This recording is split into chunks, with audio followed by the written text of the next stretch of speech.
Hi, a little poker update for today. I haven't really played as much poker as I could have since I've gotten here. I played 2 days ago and won 55 bucks. Played probably a half an hour. It was pretty lame.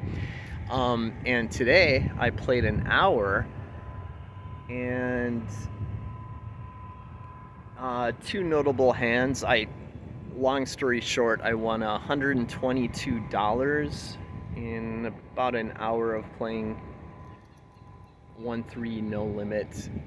And notable hands early on, I had pocket fives and I successfully limped in and hit a five on the flop and actually turned a full house, which, I mean, for me, that doesn't happen very often. It seems like I flop a set and no help, and someone ends up having a straight or a flush or something. Actually, on that hand, the guy flopped a flush, so I was very fortunate to boat up on the turn, and I won. Maybe $80 in that hand. Yeah, it must have been around that much. I played a couple raised hands and burned off another $20 or $30. And I was just thinking about leaving, being happy to be up $40 for the session. And lo and behold, I get dealt pocket kings. And this is a hand where my true poker skill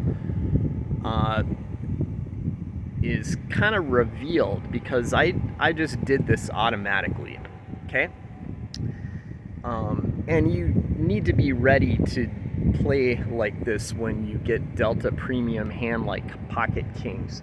So the button raises to $20, and it folds around to me.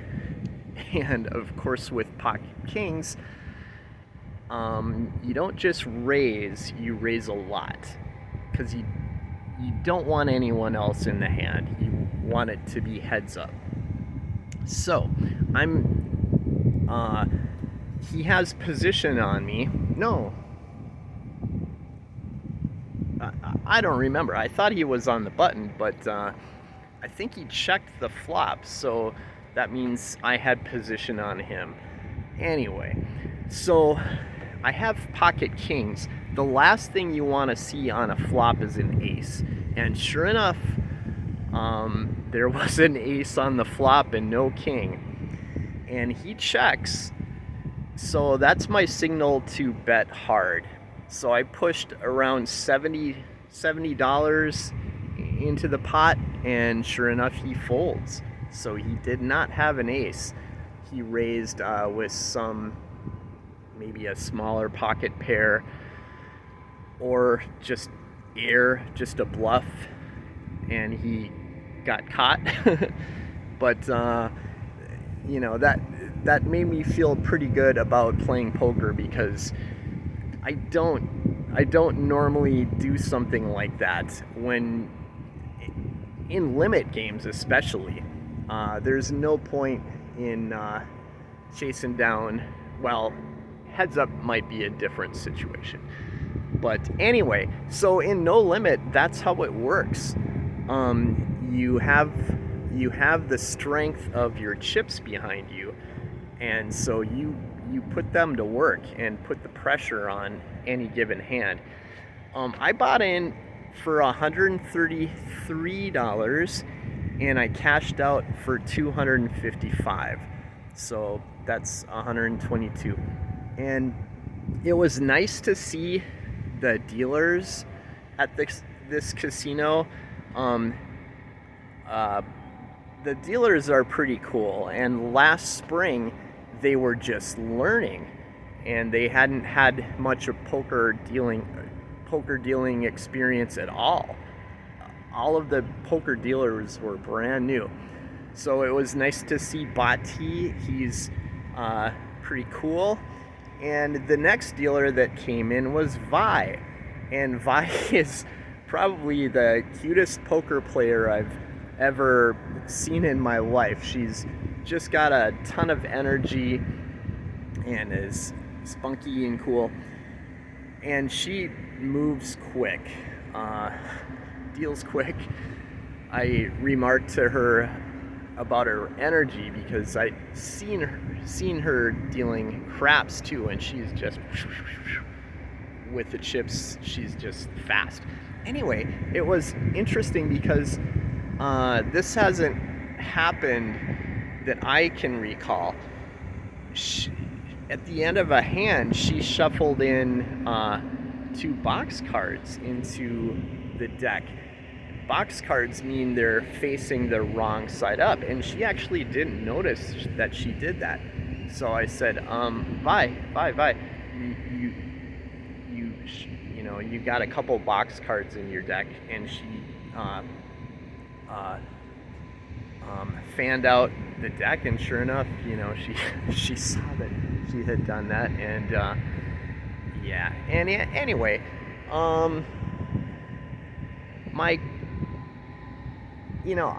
my goal is to chip up every day. So even if that's a little, or every day that I play, even if that's a little, I think this is the most money that I've won in a hand or in a session on the trip, aside from that Omaha game, which I won 270 or something in that Omaha session. Anyway, yeah, it's great to leave with a double up, essentially.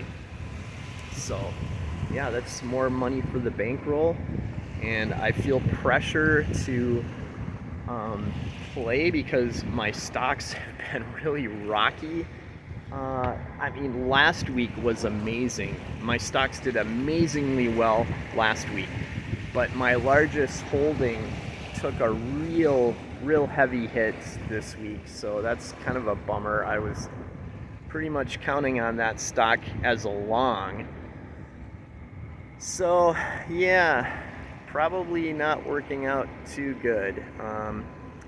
Aside from that, it recovered some in the week, and the move was to buy more shares on Monday morning of this stock because it was just hitting rock bottom, down like 40%.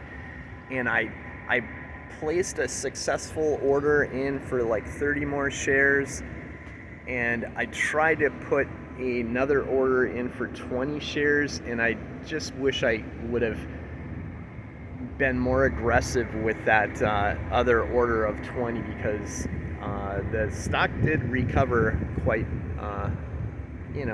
modestly since that time, and I would have improved, and it would have been a good buy for that money, and I could have just sold it again and just recovered that percentage gain. But I mean, at least I got the 30 shares at a better price. So anyway, here's the scenery.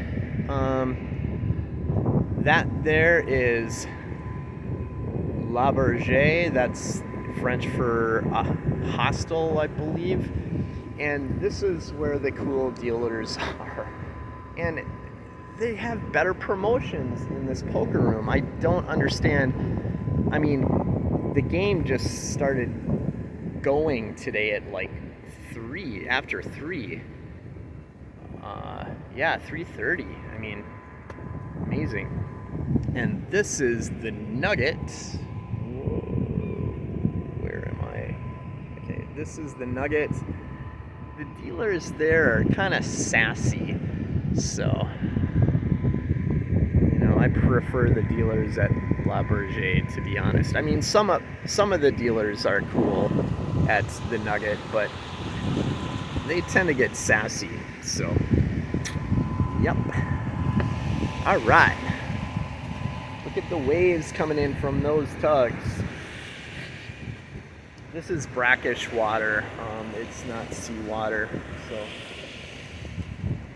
there's alligators. I mean, a little baby alligator used to hang out over here this spring in May. So not sure where it's gone, but whoa! All right. Dizzy now. All right, let's go and check out the action at the Nuggets.